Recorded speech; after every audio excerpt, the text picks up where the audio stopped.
We listened to their needs and their priorities. And of course, the people from Karachi realized some of the problems straight away. It was one farmer, one cow, scattered across this rural land. So the first thing was to bring them together into a cooperative. The second was they were tethering the animals, 50 degrees heat. They couldn't drink any water. There was no shade. The food was poor.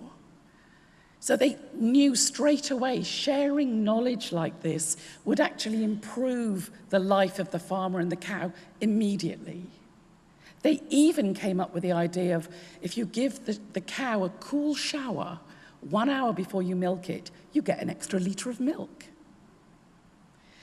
But this knowledge sharing was going on, and it was phenomenal to see. But then the farmer said, our real need is cash. No teacher will come to our village. No doctor will come to our village unless we can pay them. So what did the Karachi milk people do? They said they would bring the tankers to the village every single day, and they would pay the farmers every day for that milk.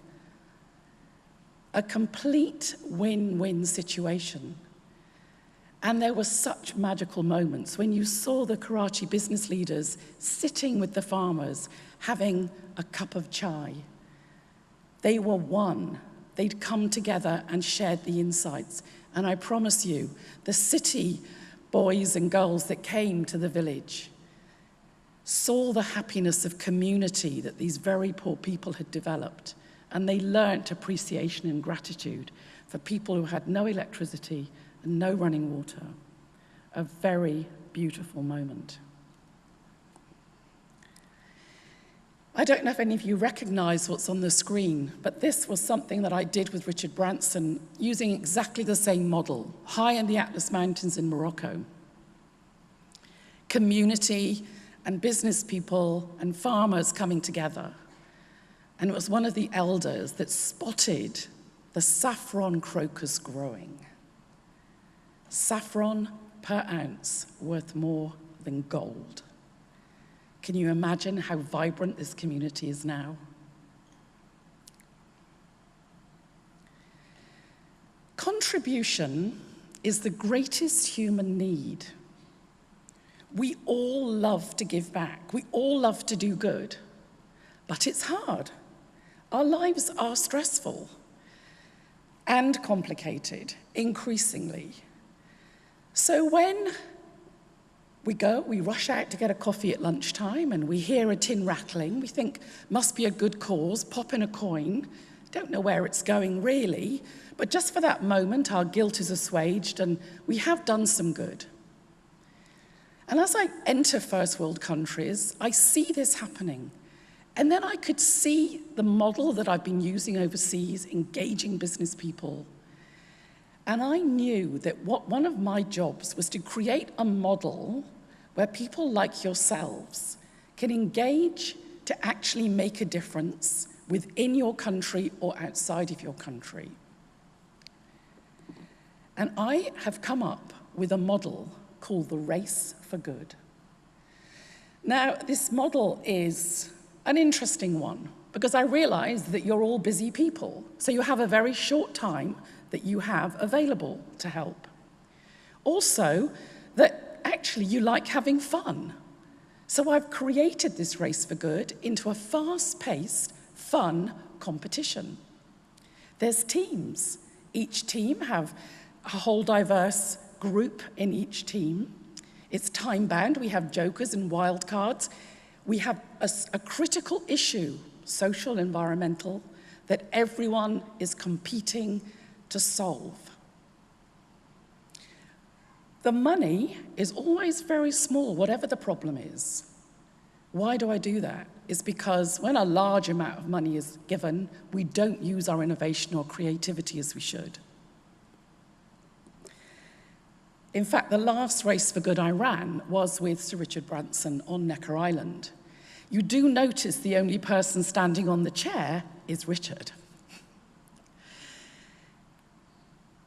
The problem we were looking at here was when Hurricane Irma and Maria hit the Caribbean, 18 months ago now, a Category 5 that really devastated these islands.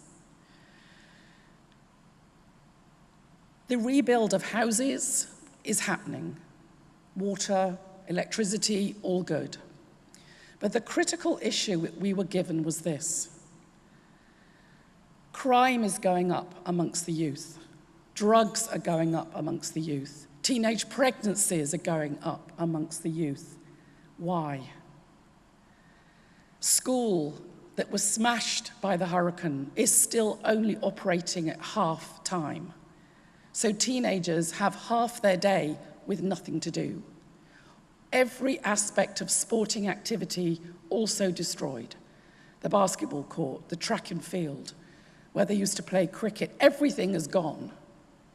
So this was the problem that we put to the 4 teams that played Race for Good with Richard Branson.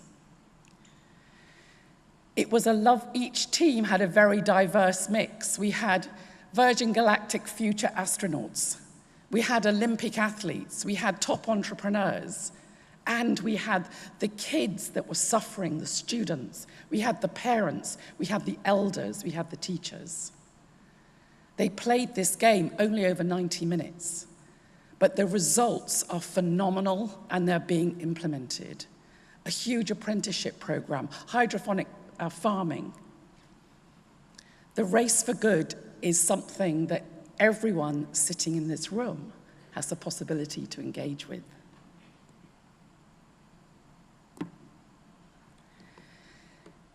But as I mentioned, our lives are busy.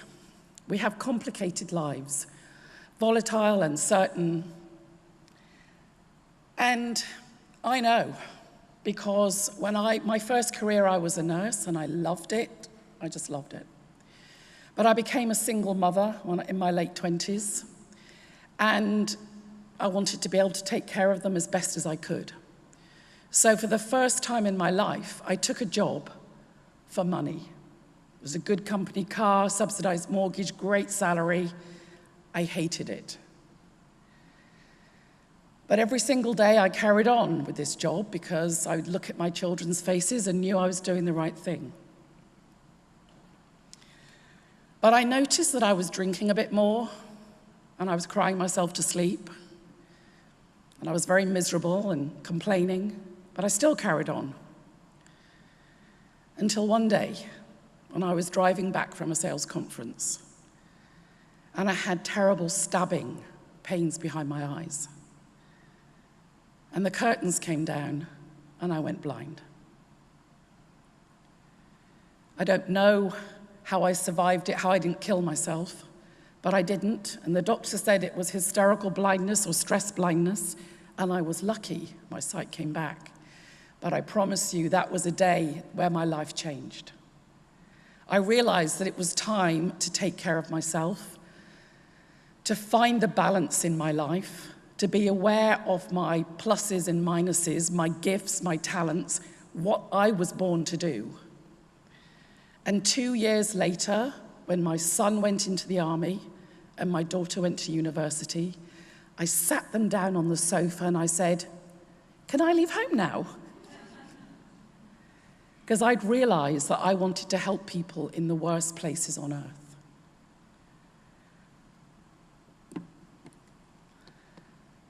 But I am very, very certain that we need to take care of our psychological selves. And this slide here shows me with men after in the Philippines after Typhoon Haiyan, on an island called Iloilo, and a big fishing villages, and everything smashed. But what we had to do before we even started to recover their livelihoods was to recover their spirit and their heart and their soul. And for them, the passion and their love was sport, was basketball. I always think they named their team after me to see if they could win, but it didn't work. But it's a very, very important thing to do, that we remember to take care of ourselves. Remember what you love to do and try and slot it in to as many parts of the day as you can, and keep an eye out for your colleagues and your friends. But as Prince Charles said, it's not about money. Never is. It's about us. It's about us being prepared to share our gifts and our skills, our innovation, our compassion, our empathy. Remember the Barker story. Sometimes you even have to dress slightly differently to be able to be seen and to be heard. Have that level of empathy. It reminds me of when I was at the Masai Mara tribe in Kenya. And the group of foreigners had come in, and as we looked at this village, immediately one of the guys said, "They haven't got a water pump, let's put it in immediately." Until we saw the ladies looking very disgruntled. So quietly I went aside to talk to them. I said, "Why don't you want the water pump there?" And they said, "Linda, our lives are hard. We're with the families, we're cooking, we're cleaning all the time. We like walking to the river. We meet our sisters, we even meet our boyfriends. Please don't put the water pump in the middle of the village." Don't assume. Don't prejudge. If you catch yourself doing it, stop yourself. But what I want to say to you, what skills do we have in this room? Accounting, communications. You have a wealth of skills. With this model that I've developed with Race for Good, I challenge you. What is the burning issue that you have in your office, in your team, in your community, with your farmers, that you're tired of hearing about? Run a race for good. Come together as a collective. Solve the problem between yourselves. You come with nothing, and you go with nothing. Don't look for heroes. Be one. How do you want to be remembered? Thank you.